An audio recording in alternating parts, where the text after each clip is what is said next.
अनोख्या तलावांच्या यादीत पहिलं नाव आहे ते क्रोएशियामधील प्लिट्विस तलावाचं। प्लिट्विस तलाव हा जगातील सगळ्यात सुंदर तलावांमधला एक तलाव आहे। या तलावाचं वैशिष्ट्य म्हणजे 16 वेगवेगळ्या तलावांचा मिळून हा निसर्गरम्य तलाव तयार होतो। आणखी एक वैशिष्ट्य म्हणजे या तलावाचं पाणी स्फटिकासारखं पारदर्शक आहे, त्यामुळे तलावाचा तळ अगदी स्पष्टपणे दिसतो।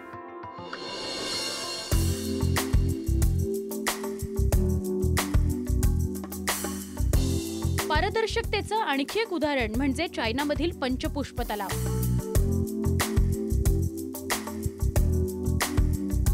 या तलावाच्या तळाशी मृत झाडाचं खोड आणि शैवाल देखील अगदी सहज दृष्टीस पडतं। पिवळ्या, हिरव्या आणि निळ्या रंगाच्या हलक्या छटा या पाण्यात पाहायला मिळतात।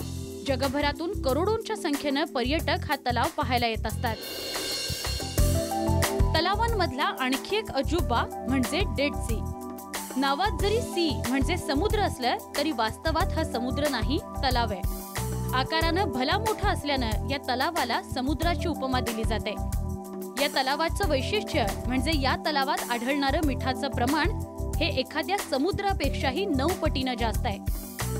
मिठाच्या क्षारतेमुळे या समुद्रात जीव आढळत नाहीत आणि म्हणूनच या तलावाला मृत समुद्र असं म्हणतात। आफ्रिकेच्या सेनेगल गावामध्ये असलेला हा गुलाबी तलाव लेक रेडबा या नावानं ओळखला जातो।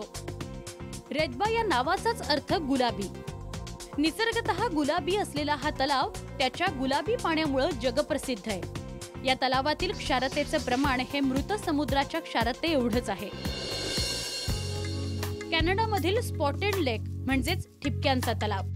ठिपक्यांचा तलाव हे नाव जसं हटके आहे तसंच त्या नावापाठचं कारणही। खनिज क्षार संपन्न असा हा तलाव उन्हाळ्यात आटतो आणि त्यानंतर क्षाराचं जाळं तयार होतं। तलावात निर्माण झालेल्या काही मोजक्या खड्ड्यांमध्ये पाणी साठून राहतं। असं दृश्य पाहिल्यावर कुणीही या तलावाला ठिपक्यांचा तलावच म्हणेल। ब्युरो रिपोर्ट, जय महाराष्ट्र।